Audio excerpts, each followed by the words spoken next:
رات کا کھانا تیار کر کے میں فارغ ہوئی تو باورچی خانے سے نکلتے ہوئے میری نظر دیوار پر لگی گھڑی پر پڑی۔ اتنی دیر ہو گئی۔ میں نے جلدی سے سامنے صوفے پر پڑی، چادر اٹھا کر اوڑھی اور گھر کی چابی پرس میں ڈال کر گھر سے نکل گئی۔ راستے میں ہی مغرب کی اذان شروع ہو چکی تھی۔ بچے کہیں گے آج مما ہمیں ٹیوشن سے لینا ہی بھول گئی۔ میں سوچتی ہوئی تیز تیز قدموں سے ان کے ٹیوشن سینٹر کی جانب بڑھ گئی۔ مما آپ نے اتنی دیر لگا دی، 7 سالہ ریحان شکایتی نظروں سے مجھے دیکھتے ہوئے بولا، جب کچھ سالہ انہم بھی منہ پہلائی چل رہی تھی۔ مجھے اس کا منہ دیکھ کر بھی ساختہ ہنسی آ گئی۔ اچھا سوری بابا، آئندہ خیال رکھوں گے، ایسی غلطی دوبارہ نہیں ہوگی۔ ہم تب مانیں گے آپ کی بات جب آپ ہمیں ہفتے کو نانو کے گھر رہنے دیں گے۔ انعام ریحان کی شرط پر میں نے ہنس کر حامی بھر لے۔ جلدی چلو، تم لوگوں کی بابا بھی گھر آنے والے ہوں گے۔ مما یہ کتنا ڈراؤنا گھر ہے، اس کو دیکھ کر ڈر لگ رہا ہے۔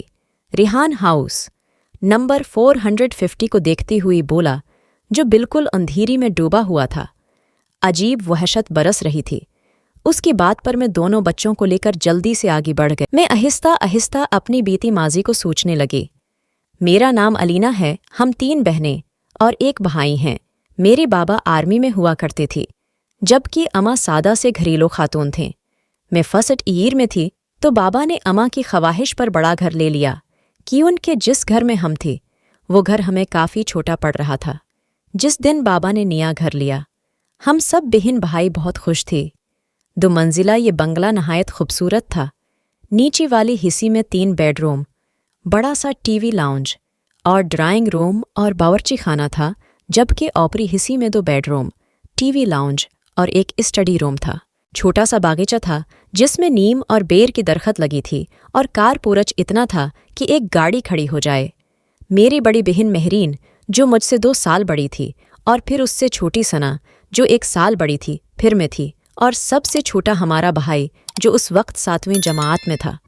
ہم تینوں بہنوں نے اوپر والی بیڈ روم لیے، جبکہ نیچی حارث اماں بابا کے ساتھ رہتا تھا۔ ہم تینوں بہنیں کافی ڈرپوک ہیں تو ہم ایک ساتھ ایک بیڈ روم میں سوتی تھیں۔ جس دن ہم شفٹ ہوئے اس دن کافی تھکن ہو گئی تھی۔ رات گئی تک سامان وغیرہ سمیٹ کر فارغ ہوئے۔ کہانی سے فارغ ہوئی تو امی بولیں، باقی کا کام اب کل کر لینا، اب جاؤ تم لوگ بھی سو جاؤ۔ تو ہم تینوں بہنیں اوپر آ کر لیٹ گئیں۔ تہکن اس قدر تھی کہ لیٹتی ہے، نیند آ گئی۔ ابھی سوئی زیادہ دیر نہیں ہوئی تھی کہ مجھے نیند میں ایسا لگا کہ کوئی باہر دروازہ بجا رہا ہے۔ میں نے اٹھ کر دروازہ کھولا تو سامنے کالی بلی کھڑی مجھے گھور رہی تھی۔ اس کو دیکھ کر میری بے ساختہ چیخ نکل گئی۔ میری چیخ پر میرے بہنیں گھبرا کر اٹھ گئیں۔ کیا ہو گیا؟ سب خیر تو ہے؟ مہرین نے میرے پاس آ کر پوچھا۔ تم بلی سے ڈر گئیں؟ اس نے حیرت سے بلی کو دیکھتے ہوئے کہا، اور میں شرمندہ ہو کر واپس بستر پر آ کر لیٹ گئی۔ ہفتے کی رات ہم تینوں بہنیں رات دیر گئی تک جاگ کر باتیں کرتی رہیں۔ یہی کوئی رات کی 2 بجی ہوں گی، ہمیں ایسا لگا باہر ٹی وی لاؤنج سے باتوں کی آواز آ رہی ہے۔ اس وقت کون ہو سکتا ہے؟ ہم بولتی ہوئے کمرے کا دروازہ کھول کر جیسی ہی باہر آئی تو ایسا معلوم ہوا جیسی یہ باتوں کی آواز باورچی خانے سے آ رہی تھی۔ باورچی خانے میں ہم نے جھانکا تو وہ کالی بلی سامنے کاؤنٹر پر بیٹھی نظر آئی۔ ہمیں دیکھ کر اس نے چھلانگ لگائی اور سامنے کمرے میں گھس گئی۔ ہم ابھی سمجھ نہیں پائی تھی کہ یہ ہوا کیا۔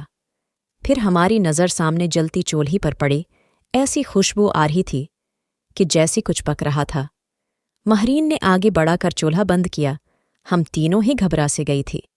اس بات کا ذکر ہم نے اگلی دن امی سے کیا، جس پر وہ الٹا ہم پر ناراض ہونے لگیں کہ جلدی سویا کر۔ اتوار کے روز خالہ اپنی فیملی کے ساتھ ہم سے ملنے آ گئے تھے۔ رات دیر تک وہ اپنے گھر گئیں تو نیچے ٹی وی لاؤنج میں رکھے تخت پر بیٹھی ہم تینوں بہنیں اور امی باتیں کر رہی تھی، جبکہ ابو اور حارث سونی جا چکی تھے کہ امی کی نظر لاؤنج سے جاتی سیڑھیوں پر پڑی۔ ارے علینا بیٹا اوپر دیکھو، کوئی بچہ ہی کیا۔ خالہ کی چھوٹی چھوٹی بچی تھی۔ امی کو لگا کہ کوئی بچ اوپر رہ نہ گیا ہو۔ امی کی بات پر ہماری نظر بھی اوپر کی جانب جاتی۔ سیڑھیوں پر اٹھی تو دیوار پر چھوٹی بچی کا سایہ نظر آیا۔ میں اٹھ کر اوپر جا کر دیکھنے لگی، مگر وہاں کوئی بھی نہیں تھا، جس پر میں خوف زدہ ہو کر تیزی سے نیچے آ گئی۔ جب میں نے امی کو بتایا کہ اوپر تو کوئی بھی نہیں تو امی بھی چپ سے ہو گئیں۔ ہم سب ہی حیران تھی کہ جب اوپر بچہ نہیں تھا تو وہ سایہ کس کا تھا۔ کچھ دنوں بعد بات آئی گئی ہو گئی۔ ہم سب گھر والوں کو کزن کی شادی میں اسلام آباد جانا تھا۔ 2 ہفتوں بعد ہم واپس جب گھر آئے تو بڑی عجیب حیرت ہوئی۔ پورا گھر شیشے کی مانند چمک رہا تھا، ایسا لگ رہا تھا کہ روز گھر کی صفائی ہوتی رہی ہو۔ ہمیں یہ سب دیکھ کر بڑی حیرانی ہو رہی تھی، بلکہ حارث بولا ایسا لگتا ہی روز کام والی آ کر کام کر کی جاتی تھی۔ میں منہ دھونے کی غرض سے باتھ روم میں گئی تو باتھ روم کا گلا فرش دیکھ کر مجھے حیرت کا دھچکا لگا۔ ایسا لگ رہا تھا جیسے کسی نے باتھ روم استعمال کیا ہو۔ پھر تو یہ معمول بن گیا۔ گھر کے افراد گھر سے باہر ہوتے تو باتھ روم بھی استعمال ہوتا اور باورچی خانے میں بھی رات گئی کٹر پٹر کی آوازیں آتیں۔